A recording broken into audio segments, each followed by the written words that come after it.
From Pod617.com, the Boston Podcast Network, it's Higher Ground. Now here's your host, higher education attorney, John Graff. Welcome back to Higher Ground. My name is John Graff, and we are broadcasting live today from the bunker at Hirsch Roberts Weinstein. I am joined as well by my colleagues, Aaron Larson, our marketing genius here at the firm, and my producer, Dave Yaz. How are you guys doing? Great. How are you? At your service. I'm good. Higher ground does not rest ever. Higher ground does not rest. No, it's really good to see you guys. It's funny. We really do take for granted in-person contact with other human beings.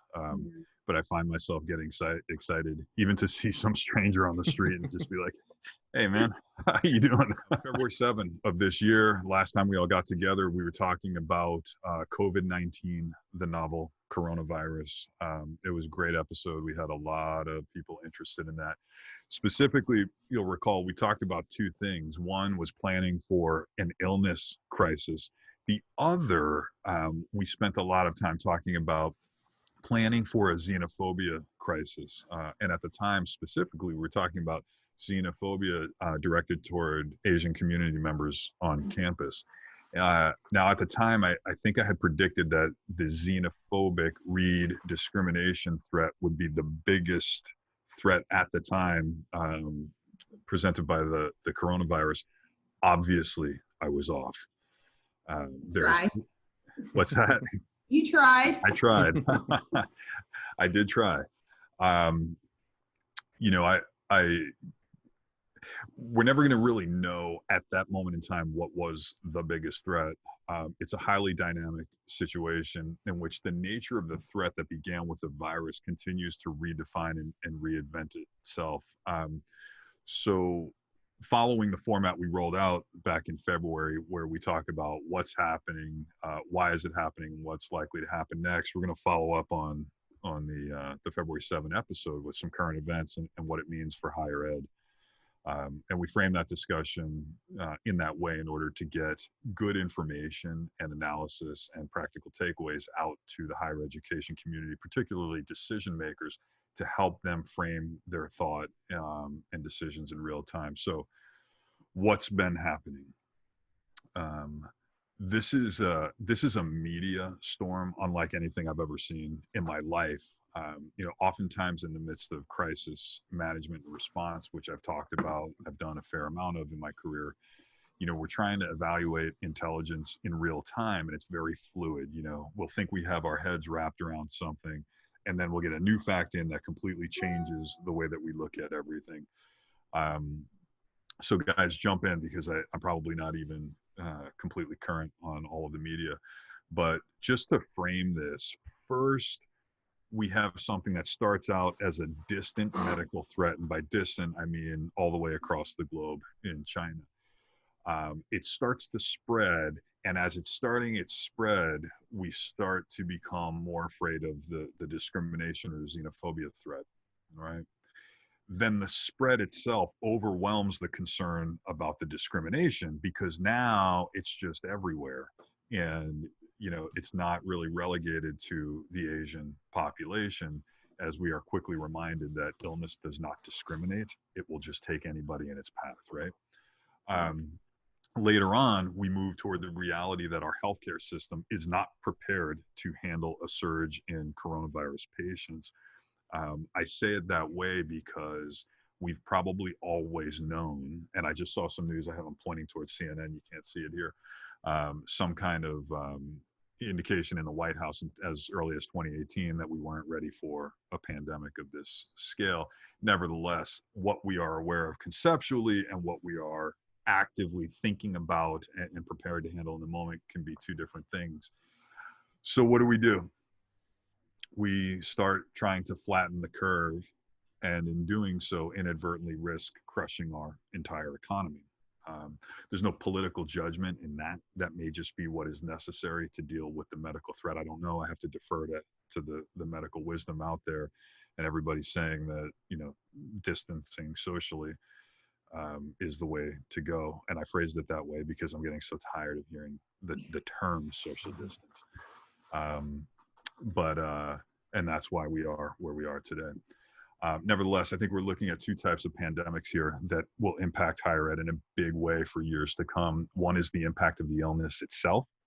The second is the impact of the information regarding the illness. As I said before, it's a multi-dimensional problem. It's unlike anything we have ever seen. Just to underscore those points and to help lay the landscape for our discussion today, unemployment. Did you guys see the news today? Did not. Unemployment claims from the last week, 280,000.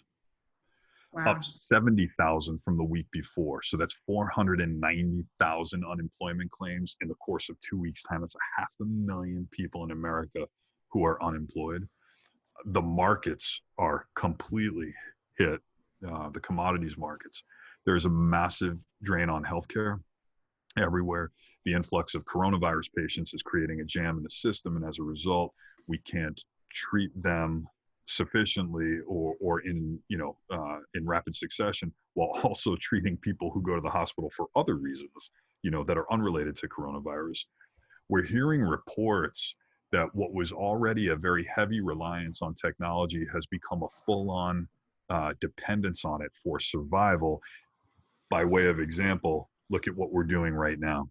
So for those of us who are just listening and not necessarily watching us, we're doing this via Zoom. I'm talking to Dave. Where's your office again? Westwood, Massachusetts. I should know that. I've been there a number of times. Yeah, you have been. And in your defense, you were pretty tired that day you were here.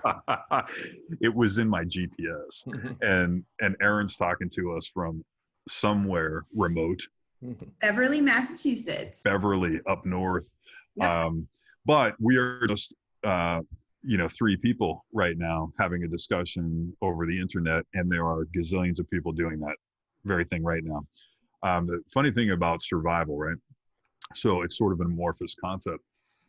Yesterday, we thought we needed the internet to survive in order to beat our competition, to be more efficient in the race, to be sharper and faster and stronger, to get better access to information. Today, in 2020, March 19, 2020, we're relying on the technology literally to survive. Businesses will not survive unless they do what we are doing right now. Schools have shut down. They are relying on online learning to facilitate academic practice. That is having a downstream impact on productivity for employees. People are staying home because they have to, and their kids are staying home. And so parents are becoming full-time workers and full-time teachers all in the same moment. SATs have been canceled. Graduate exams have been canceled. What does this mean for higher ed? Does it postpone the arrival of so many more students once higher ed opens back up to on-campus learning? Athletics events have been canceled. What does this mean to your athletes, your tennis players who are going on to be pros, your basketball players who are going on to be pros? And I think the xenophobia threat has taken on an entirely new form altogether.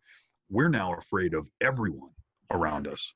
If you are walking on the street, you are strange. I mean, that is sort of the overwhelming reality of this all. I'll share an anecdote that I talked with Dave and Erin about a little while ago. I live in an apartment building. It's a tall one in Boston. And so there, Erin's laughing through. The tall one. It's a high rise, which means there's an elevator in it. And people need to take the elevators to get home. So I go home a couple nights ago. We're running a skeleton crew here at HRW. So I've been hanging out, at the office every day, along with the folks who are here. And so I get home. There's me and this other person, a young woman, and she's standing, socially distanced about 6 to 7 feet behind me as we're waiting for these elevators. Elevator opens up. They're large enough elevators, and I go in and I look back at her to offer to hold the door, and she just looks right down at her cell phone. She does not want to get in the elevator, and I can totally get that. I mean, it's, my thought though is that does that fear of interpersonal contact, does it actually wind up creating the outcome it seeks to avoid because if you've got 200 people waiting to get up on an elevator in a lobby, I think you're probably in a little bit more danger in the lobby with the 200 than you are in the elevator with one. But anyway, the threat is it's palpable. People are afraid of each other right now. So why does this happen? Well, I think in large part it's happening because, you know, there's a lot of media attention around it. There's a lot of conflicting information out there.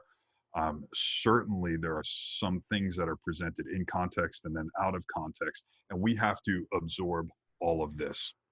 So what's been going on in higher ed around all of these different issues and dynamics? Schools are shutting down, they're moving to online learning. Some schools have already announced that they're going to terminate their semesters, or I shouldn't say terminate, but that they're not going to have on-campus learning again for the rest of the school year. Graduations have been canceled, et cetera. And so now we're starting to think about continuity of operations in the summer and then on towards the fall semester of next year, assuming things go back to normal. We're hearing from the government that while we hope this curve flattens in about 2 to 3 weeks, it's entirely possible that life looks much like it does today at the end of May of this year. So what does it all mean for higher ed? I would venture to say that while lots of schools have very excellent emergency operations plans, or what we call EOPs in the business, few of them were very prepared for something of this nature. Our own government seems to be behind. And again, that's not a political judgment. That's just the reality, right? I realize how that sounds. It sounds like because I say it, it makes it so. But you know, I don't think anybody would quarrel with the notion that the government's a little behind the 8 ball right now. None of us suspected that anything could happen like this, and in the sequence and with the pace that things have happened. We've thought about, in higher ed, we've thought about pandemics as having a mostly localized impact, more as like an illness outbreak, you know, like measles or meningitis, you know, or influenza localized to the campus, rather than a true pandemic. Even though if you look at a lot of the emergency ops plans and you talk with a lot of the emergency managers, they discuss pandemic type events.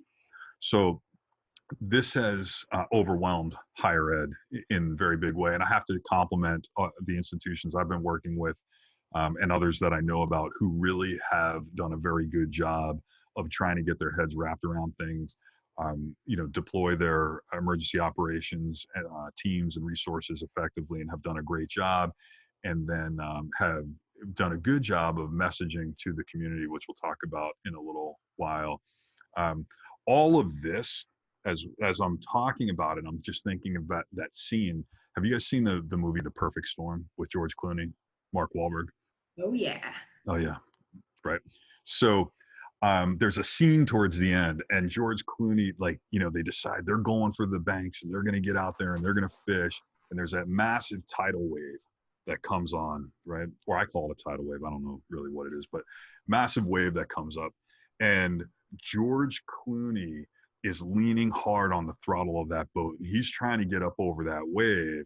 And when we're in the cockpit of the boat with him, it looks like it's doable, but then the camera pans out and you see that that boat's like the size of an ant, and that wave is like the size of the world. And we all know who's going to win in that battle.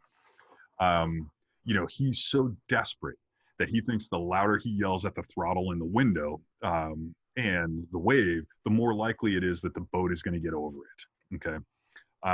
Yet at the same time, he's the perfect example of the intersection between fear and judgment and desperation and relentlessness. And I think that's how we feel today in society, right? We're committed to get over it, not sure exactly how to go about it.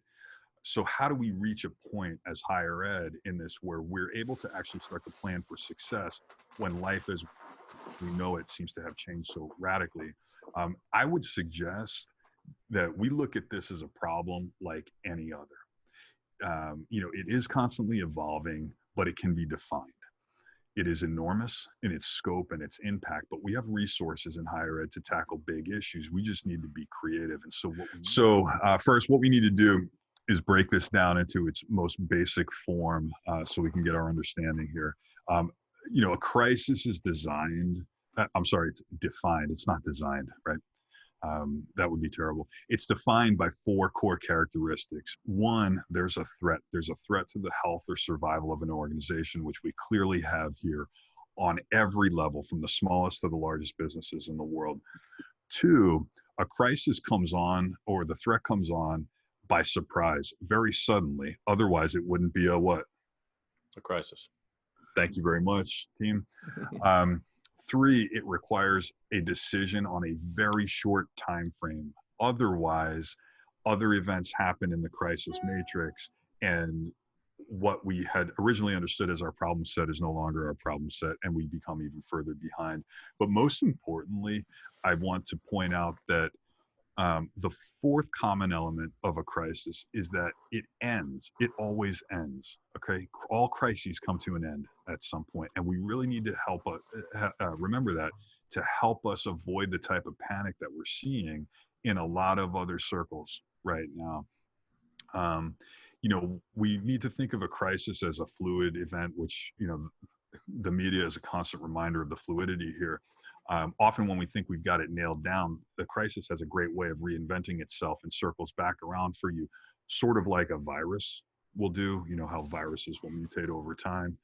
And we need to be prepared for multiple iterations of the crisis loop. There's a new threat, it's a new surprise, and there's a new decision that has to be made over and over and over again. And so, as I was pointing out to a client recently, those who pull through a crisis successfully are defined by one characteristic, always, no matter who they are, no matter what realm they're working in. It is the way that they respond. Do they panic, or are they able to summon the courage to show steel in the face of fear? Can they find simplicity amidst chaos, or on the other side of complexity, or do they lock up in the fog of ambiguity? And that's why we're talking about some of these crisis fundamentals, because if we can just sort of reduce it down to its most basic form, then we start to think of it as more of a problem, like we would a math problem. No idea why I would reference math at that point, because I'm terrible at it. We know that the people who lead through dire straits are very good at doing a couple of things. And this is not for me. I would commend, as I have in the past, to everyone that they read the book Extreme Ownership by Jocko Willink and Leif Babin. They are 2 retired Navy SEALs who run a consulting firm out based in the West Coast. And they talk about, how the decision-making process worked for them in special forces operations while fighting in Iraq. And they routinely loop back to these four actions: look around, prioritize, make a decision, and execute. That's what we're doing every step of the way in any crisis. And, for those of us who are on this, our firm does roundtable discussions every other month or so to some of our clients. I was likening this to walking across the street. We use that same decision-making framework when we walk across the street, right? We look both ways. We make a decision. Do we cross or do we not cross? We prioritize, okay? I view the person walking down the street with the dog at a slow pace as not a threat to me as I cross the street, whereas the tractor truck trailer coming down the other way is probably a problem. And then we execute on our decision. We have to know that things are not going to go as planned, and so we mentally condition ourselves to avoid panic or upset when things don't work out. And we have to remind ourselves there's no perfect in a crisis. There is only survival and defeat.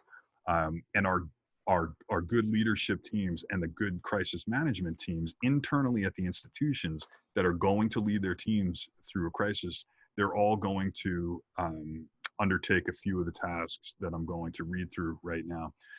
They're going to get good advisors around them, and that starts with subject matter experts, okay? Consultants if you need them. And I'll borrow an analogy from the medical realm. A surgeon wouldn't operate on their own foot, right? So when we're dealing with a crisis and it's got very unique areas that we as a management team may not be familiar with, we bring in our outside experts. I will point out, because this is a legal issues higher ed podcast, that getting subject matter experts to help you deal with problems is the right thing to do, the responsible thing to do if you've got the resources to do it. Later on, whether it's this situation or another, we will be judged by our response and our adherence to our own policies and to what the rest of the industry was doing, okay? And so if we need that expertise, we don't want to be in a situation where we make a decision, it impacts people negatively, they may be damaged in some way, and then they're going to look to us for recovery. We help to insulate ourselves by getting the appropriate expertise around us. The good crisis management teams will get a very solid intelligence system or information system in place right away. 5 leaders chiming in with each other about media developments is not really intelligence. That's just chaos. You want to find, as I said before, simplicity on the other side of complexity. And the way to do that is to get a system in place where you can triage real-time intelligence in a digestible format such that it can be acted upon, or we can decide what we need to act upon. I would suggest appointing somebody to monitor social media or conventional media and government publications or other websites, so that at the end of every day in something like this, and that's what we're doing even as a partnership in my firm, we can just evaluate the information or intelligence and make a decision as to what the next day, the next week, the next month look like. You should also, because you are dealing with a fluid situation and time is of the essence on a lot of fronts, we want to set rules for briefings and breaking developments. So I'll use an example. I'm sitting here with Pete Moser, my colleague in the labor and employment group at my firm. We should probably get a little bit more distance, but if Pete is running an operation and I am at the ground level getting intelligence, but in between Pete and me are Aaron and Dave, and I've got to funnel information up through Aaron, who then approves what goes to Dave, who then approves what goes to Pete. That just slows the whole train down. If we trust people to gather information at the ground level, then we got to trust them to brief the boss. So I should be briefing Pete right off the bat. And we tear down communication protocols that are conventional to our operation, because this chain of command for communications in a crisis is just not going to work. We also need to get internal and external communications platforms in place. We don't want to assume that our employees know everything just because they're on Facebook and Twitter, because as I said before, there's lots of information going around out there, and not all of it is accurate. We also want to understand from our employees, from our students, from our community members, what are your concerns about what you're hearing, and that will help us then inform the messaging that's going out to our various audiences. As a law firm, our firm is no different than any other right now. We will assume that our clients are getting their information largely from the media, and higher ed should operate in the same way. Your students, your faculty, and your staff are getting their information from the media. During a crisis like this, we do not have the resources to try to change the perceptions of the audience. The perceptions are their realities, and that's what we need to be addressing in our communications. I would suggest that if you don't have an expert on the team, we were talking before about getting subject matter expertise. If you don't have an expert communications person on your team, that's the kind of thing that you want to outsource potentially, because especially with a shop that has a lot of experience in big crises, they will help you understand how to sift through the information, how to deal with drafting of the messaging later on. We also need to be in a constant state of reflection as a team, constantly reframing our understanding of what's happening, so that we make sure we're actually dealing with the problem on the table and not the one we were working on yesterday. Again, in a crisis, everything moves so fast. And so, if we're not dealing with something in the moment, it's gone. And as I said before, the problem can swell. I would suggest that your crisis management team be small enough to convene quickly. We don't ever want to be on the wrong side of an accusation that we took too long to communicate, we took too long to evaluate information. And then again, that goes to your standard of care. Were we reasonable in how we digested information and responded to it? We should have a clear reporting and decision-making structure. And that committee, that crisis committee, should be empowered to make critical decisions in the absence of larger consensus. Just a footnote here. Consensus, if you're governing by consensus during a crisis, it doesn't work because a crisis moves too fast, and consensus involves politics and it takes too much time. In terms of the communication strategy, and this is sort of a good segue almost to what I want to talk about with my colleague Pete here. A communication without a strategy behind it is not strategic in any way. We need a clear strategy. It goes beyond just understanding the audience and drafting the messaging. It goes to where do we want to see ourselves in a week, in 10 days, in 2 weeks, in 2 months, et cetera. And we need a clear outline as to what issues we're going to communicate about. With respect to employees, and this is big in higher ed right now because we're discussing furloughing employees or maybe laying them off or telling them to work from home, et cetera. We want to know what our employees need. Erin, our marketing person, talking at us from Beverly, Massachusetts, what does she need to do her job, and what can I do to get her what she needs, both so that she's productive and comfortable in executing on the job function. Travel. Who's got travel coming up, right? Most employees at this point are not traveling. Some of us are, and we're going to have to understand what the travel reality is for our employees. Remote working. What are the logistics? We talked a little while ago about Zoom, right? The system is loaded down right now. Do we need to adjust our expectations about how many people we have on the call, given the technology available to us? Do we need to adjust our expectations as to when people can become available because we know that at home they have childcare needs, et cetera? And also business tracking and forecasting. It's very important to understand the downstream impacts on finances of what is happening right now. And so I'll borrow an issue that we're seeing in higher ed. We've just told as an industry, tons and tons of students that they should not come back after the spring semester. So we've all lived in an apartment at one point. I live in, as I said, a tall one with, a decent enough elevator, but not big enough to fit too many people in. If I'm not getting the benefit of the housing that I paid for, what do I want back? I want my money back, right? Well, for some institutions who have a lot of students on campus, that's millions and millions of dollars. And for some schools who have very healthy cash reserves, that's not going to be a huge problem. For other schools who are just scraping by, that's a massive issue that could cripple the business. So we need to be figuring out how this is going to impact our funding down the line. Does this impact our bonds, our bond ratings? Does it impact our ability to attract students to come to our campus later on? The last thing we want to hear out in the public domain is that we didn't respond well enough to a crisis, and so people don't really want to come to study with us. We also need redundancies. Silos kill. Absolutely, that will kill any organization, but especially during a crisis. We want to share information internally so our team has the ability to back each other up if somebody becomes unavailable. And we need to be adaptable, all right, as an organization, as a crisis management team. And we are learning hard. If we weren't good with adaptation before, we're going to be really good with it afterwards. People get very committed to their plans. As I said before, a crisis is fluid, things change constantly. And so, my plan for yesterday just may not work today.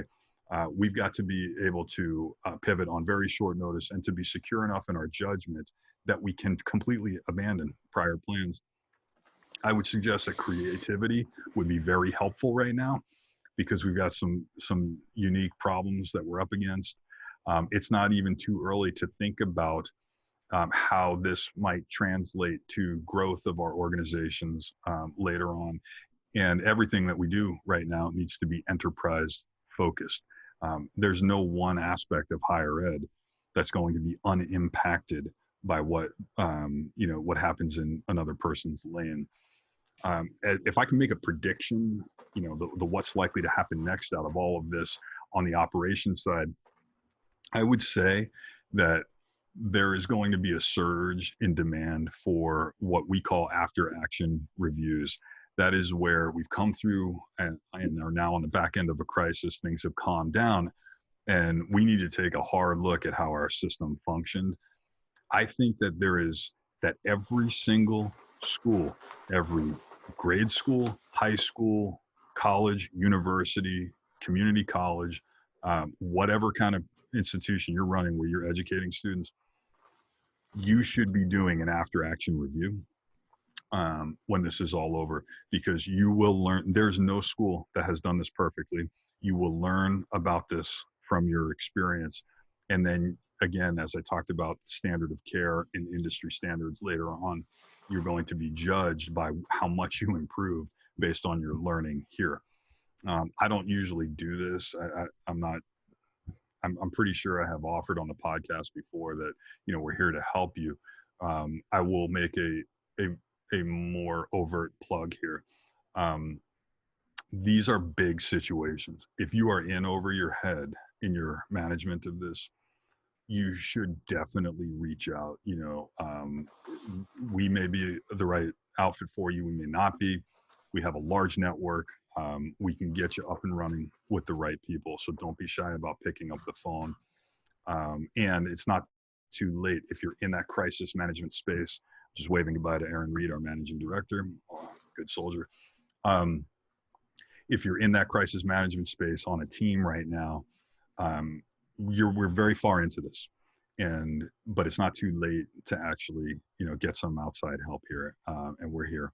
So now that I'm done talking about the operations piece of it, one of the things that we had talked about before was the impact on employees.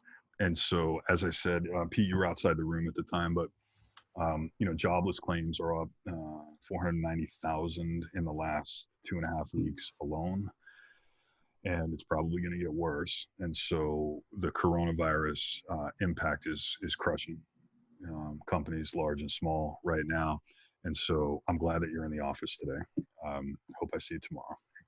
It's day by day. It's day by day. So I'm going to give the video over to Pete right now and ask him to talk a little bit about, what does the coronavirus pandemic mean for employees, employers? So yeah, thanks for having me. It's been all coronavirus all the time for a number of weeks, and the intensity in dealing with employers of all stripes and their employee situations is really ratcheted up. It's gotten intense, it's gotten sobering, and the types of situations that we have transitioned to now, the types of questions I'm getting, it's not just in the higher ed space, it's all across the board. So talking about the types of questions that are coming into this law firm and to the employment counselors here, unhappy scenarios. I mean, everybody is going through the same thought process.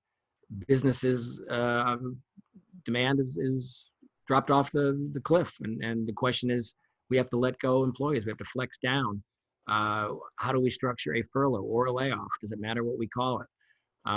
You got the other scenario where you've got employees still working, but all of a sudden people are freaking out. The media and the government has done a good job of, shall we say, making people aware of the seriousness of the situation. So, a lot of permutations of the same problem. One is, I'm afraid to come to work next to my coworker because that individual, I think, has been exposed. Or I don't like to be in this customer-facing position. Even healthcare providers, people who register patients at a hospital are fearful of who they're coming in contact with. And employers now have to deal with that scenario. What do I do with an employee who refuses to work? And then another scenario is, what do you do with an employee who should be sent home, who maybe showed up to work? Somebody's got a cough, somebody's showing symptoms, everyone's looking at them a little suspiciously, and can we send that person home? Or a week or two ago, it would have been, we had an employee who traveled to Italy. What do we do about that? So, these are the typical scenarios you get, and overlaid on that, there's a development in the law every day. You mentioned one of them, the federal law, and so there's lots to talk about. It's sort of, it's a brave new world we're all going through. So can I pick your brain then for a minute? Let's try it. So you get that call from an employer, my employee doesn't want to come to work, or even worse, my 50 employees don't want to come to work. What do we do about that? Yeah, that's the one we've been struggling with the most, or clients have been struggling with the most. Because I think we're at a point in time where if employees are refusing to come to work, there's the carrot and the stick. And I have come to the conclusion that there isn't a stick strong enough to get people to come to work if they are truly afraid. And you've got some employees that profess to be afraid and just want to be home, maybe to take care of kids or whatever. But if an employee is truly afraid, it's counterproductive to say, to dismiss their fears and say, you must be here. Even in a healthcare environment where they're needed, you got to find a different lever to pull for most employees. And I think, employers, good employers that we deal with as clients, are trying to balance fairness, compassion to the employees with legal compliance and with operational needs. So it's not easy. There, I literally put together a flow chart today with the colleagues' help, Mark Mackey, for this very issue, trying to put together a flow chart to what do we do if an employee is essentially refusing or expressing fear about coming to work, but it's not because they have the coronavirus and it's not because there's actually an exposure or a risk. How do we handle that situation? And we put together this whole flow chart, and at the end of the day, it's not very satisfying because, like I said, it's not a stick situation. It's a combination of carrots and sticks and cajoling and different buttons for different people. But is there any clear answer for, say, the employee who, take the registry motor vehicles, right? They process information in person. There are some things, I think, that you can only do in person at the registry. And our front office staff just says, I'm not coming to work. Then what? So the question was, what if you have an employee, and the example you gave was at the DMV, Register of Motor Vehicles, just refusing to come to work, or a department refusing to come to work. And I think, this is like deja vu with all these conversations I'm having all day long, is the answer is it depends. I mean, if you've got a department of 20 people and one person is afraid, that's an easier situation to handle. You've got flexibility to accommodate that individual. You can talk about the safety concerns. You can get some clinical guidance and communicate with the employee as to why they maybe shouldn't be concerned. But at the end of the day, if that employee is refusing to come to work, it may be okay. If you've got the whole department afraid, that's a different issue. So again, there's the law, and then there's what works as the practical matter. The law, the law allows for the stick. People, in general, aren't allowed to refuse to come to work over unfounded fears. If somebody's got symptoms and has a condition that qualifies under in our case, the Massachusetts earned sick time law, or wants to put in a FMLA request if the employer is big enough and says, I've got so much anxiety and stress that here's a note from my doctor that the forms are filled out. They can do that. Or maybe the person's fear is based on compromised health. They're taking immunosuppressant drugs, or they've got asthma and they feel like they've got a medical condition that really is what's driving their concerns. And maybe that rises to the level of a disability, and you've got ADA accommodation issues. Right. So there's a handful of laws that might come into play, but boy, more and more as we really are getting, I don't want to say desperate, but really are getting serious, it becomes a practical concern. One of the pieces of advice I've been given to larger clients in the healthcare space and nonprofits is visibility of management. I mean, put yourself in the shoes of an employee who's afraid. What's more compelling? You must come to work or else. Or here, fill out this FMLA paperwork and we're going to scrutinize it. Right. Or the CEO of my organization is literally walking the halls and is putting out videos and is praising the good work of all of us that are here. And I feel thanked and needed, and I want to be one of the heroes on this team that sees us through. That's the best motivation you're going to get. I mean, it's really got to be in the carrot front and the stick. The law has become secondary, unfortunately. I say that as a lawyer, but it's to me it's turned into this complex equation of how to calm and motivate and remind people of the perspective. And so where we are right now, is it fair to say that the law, as it's evolving around the issue of the coronavirus, is really more about relief? It's employer relief and employee relief, and not about accountability. Yeah. So, I mean, just in the last couple of days, we've had a number of different laws, regulations implemented that, like you said, get at the relief. Not relief for employers necessarily as much as employees.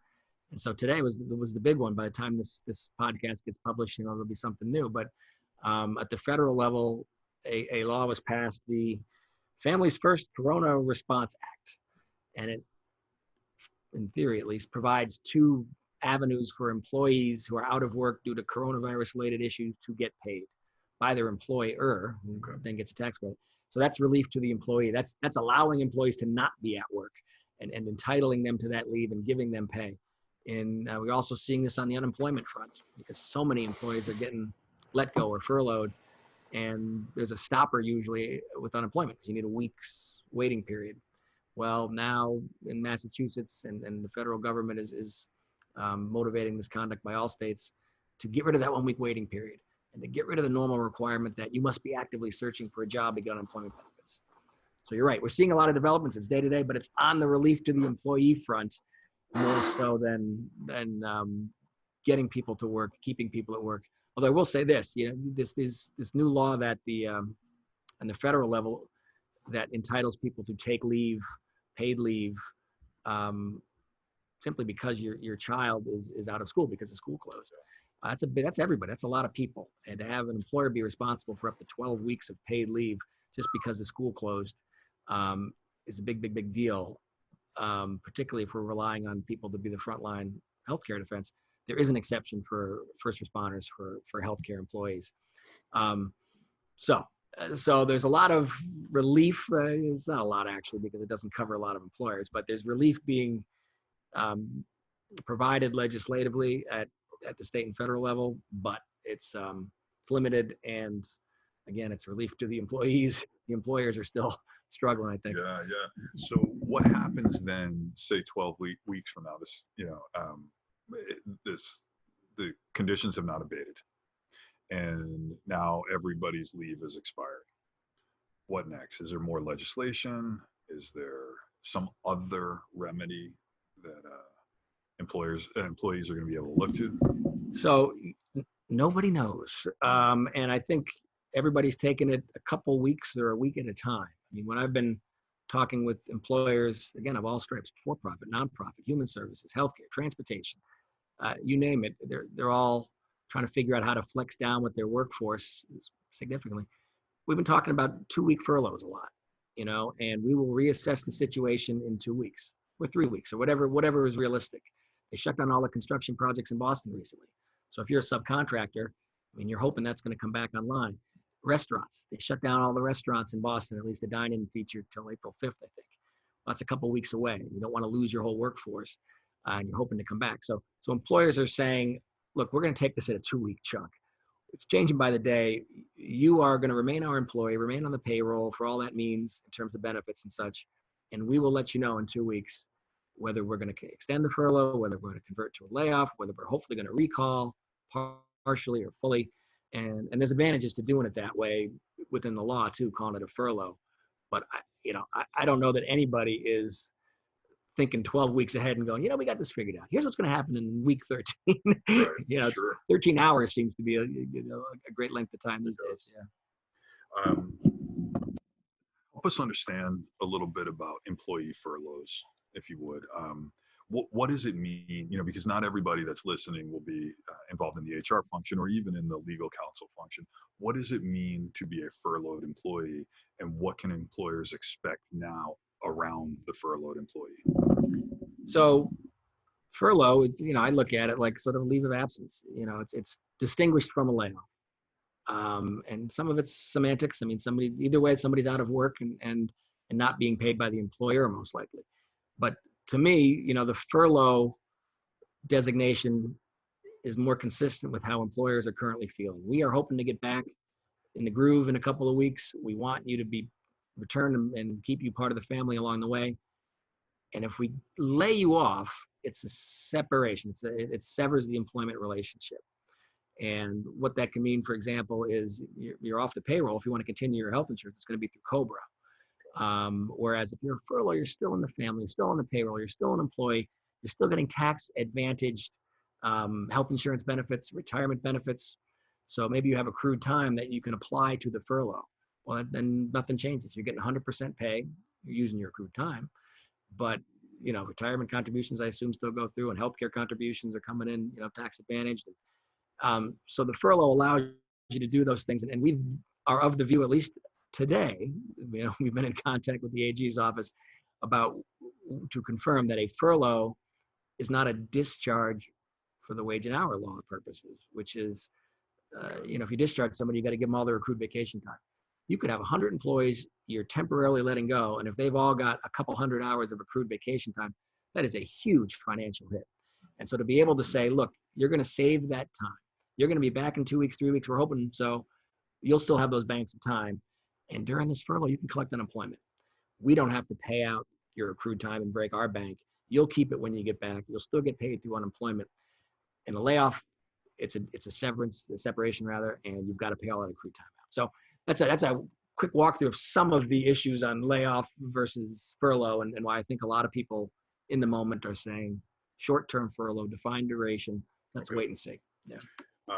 Related question: layoffs, reductions in force. A lot of companies are laying off large groups of employees. And as I understand it, though I'm not an employment lawyer, there are rules about how you treat employees who are part of a RIF or a reduction in force. Are you able to help us understand a little bit about how those rules may be enforced or relaxed in the current climate? Yeah, and I don't know if it's so much rule being relaxed as not applying. Normally, if you were going to lay off 100 employees in a RIF, most employers have some sense of guilt and some funds available to maybe give severance agreements. And boy, that there's some hoops you got to jump through when you're giving severance and getting releases in a regular layoff situation, a RIF situation. I tell you what, I haven't done one severance agreement, for a mass layoff or furlough here. I mean, there's no money going out. People can't afford to continue during the RIFs that we're talking about here. And now you don't have to, because now the state has said, we're going to make sure these people are taken care of from day one, regardless of what you call it. So you're not seeing the employment lawyers. We don't have to jump through the hoops of the severance agreements and the Older Workers Benefit Protection Act charts you normally got to give. Another thing that usually comes up in a RIF of size is warrant. How much notice do you got to give people? Can you let somebody go Monday, or do you got to give them a certain amount of notice? And there's the Federal Warrant Act, the Workers Adjustment, Retraining, and Notification Act. That everyone's assuming doesn't apply in the COVID-19 situation for a number of reasons, in part because the furloughs, the layoffs are less than 6 months in duration. Boom, they don't count them under the Warrant Act. The Warrant Act has exceptions. Normally, you'd have to give 60 days notice in a big layoff, a plant closing, a mass layoff. But now there's the exception for natural disasters, unforeseen business circumstances. Everyone's thinking, well, if this doesn't apply, I don't know what does, COVID-19. Sure. So a lot of things we normally think about in these large scale layoffs and furloughs or RIFs rather, it doesn't apply, frankly. Yeah. Yeah. So in terms of now I want to put you on the spot just because I can. So just as a little bit of background, when I came to Hirsch Roberts Weinstein as an associate, he was a partner. He was a great mentor to me, a great friend coming up.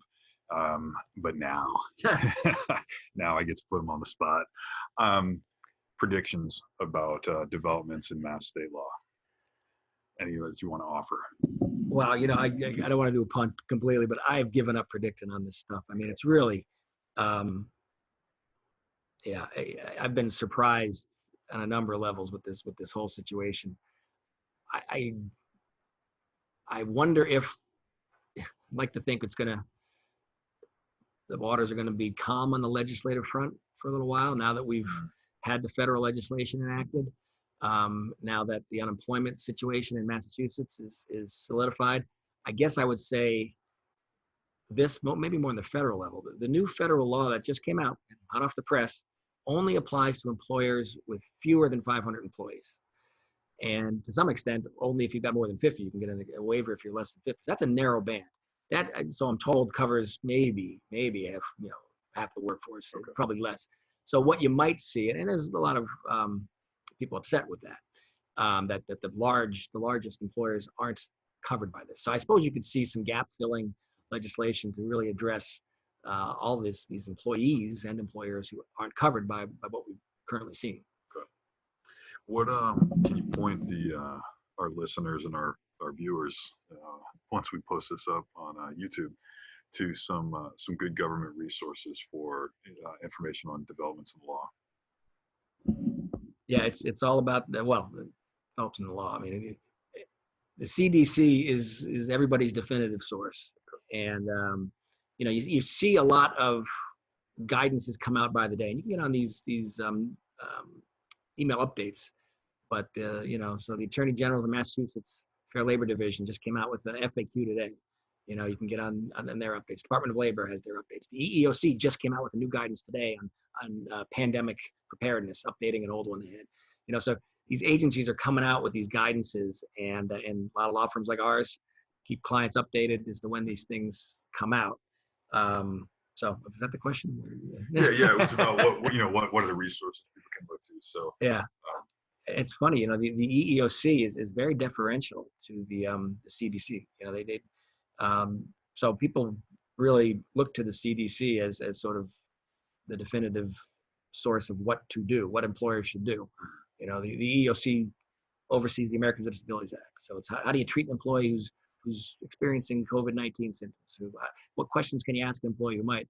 And the EEOC is basically saying, look at the CDC. If they say it's a pandemic and they say it's a severe pandemic, essentially all bets are off under the ADA. It's a direct threat to the workplace. You can do all these things. Just do what the CDC says. 14-day quarantine from the CDC. Yeah. That's what we say too. Yeah. So it seems like what's going on now is that the law is acknowledging that this is really not a time when we have to be too worried about discretion or maybe even discrimination. We've got to take our cues from the federal government about what's safe for employees. That starts the analysis, everything else flows. Yeah, it's unusual to see the EEOC so deferential. Yeah. And to see, usually their instinct is to be protective, overly protective, stretching the law and saying, thou shalt do this and not do that, instead of saying, hey, look, if the CDC says it's a pandemic and it's severe, sort of good enough for us on some of these ADA things. In the AG's office today, I said, came out with that FAQ, and they were basically saying something too, like, look, this may be a violation, but as an enforcement policy, we're not going to get into that. Private attorneys can do what they want, but there's this sort of reading between the lines. There's definitely this feel that you don't often see, which is there's a crisis here, and some of these details are not going to be, we're not going to worry about them quite so much. It's the feeling I've got. You're not going to see it expressed that directly, but it kind of comes through on some of this stuff. I could listen to Pete all day long. Just such a brilliant lawyer, a great conscientious person, a good friend. Pete, it's customary on the podcast here for us to let our audience know how they can get a hold of us. And just listening to you now, I'm thinking, geez, wouldn't an employer be very lucky to be able to link up with you? So how does that happen? What a nice plug. Yeah. Well, we'll be here.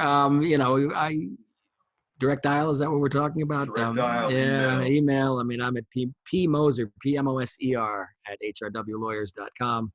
Same domain name that you've got. And my number at work, 617-348-4323. 348-4323. Yeah, give a call. We're talking, even sometimes 10-minute conversations go a long way, just to give people that sounding board. A lot of times HR departments, they're on an island. They need someone to talk to. And sometimes they know what they want to do, and it's just having somebody to talk to sort of say, yeah, you got it. You got this. Or maybe just think of A, B, and C. Yeah, maybe just think of D. And so I get a sense that people are really appreciative of just having that, let's say, it's almost therapeutic, right? But we serve that role too. So I encourage anybody to give me a buzz if they need someone to talk to. Excellent. And Pete is supported by a crew of very talented employment and labor lawyers as well. And so we are here to help. We will get through this. We are going to learn a lot about ourselves as a society. The law will change. Pete's been talking about just a few examples. The law is going to change in many ways as a result of this. But as I said before, all crises end. This will end. We will be stronger on the back end of it. If you like what you heard today, please share us with your friends, family, colleagues, etc. Feel free to post something on Twitter about us. We've had a lot of download activity. Thank you, Aaron, for getting the numbers in the last few months. And we're very appreciative to our audience. We know you could spend your time anywhere. That you spend it with us is very important to us. Dave, if folks want to listen to past episodes, how does that happen? You can go to pod617.com, or if you listen to podcasts on Apple Podcasts or Spotify, anywhere you find it, search for Higher Ground, and you'll find the pod. Excellent. Thank you, everyone, for learning. Thank you, Dave. Thank you, Aaron. Thank you again, Pete. It was great to have you here. Thank you to our HRW family and friends. That's a wrap.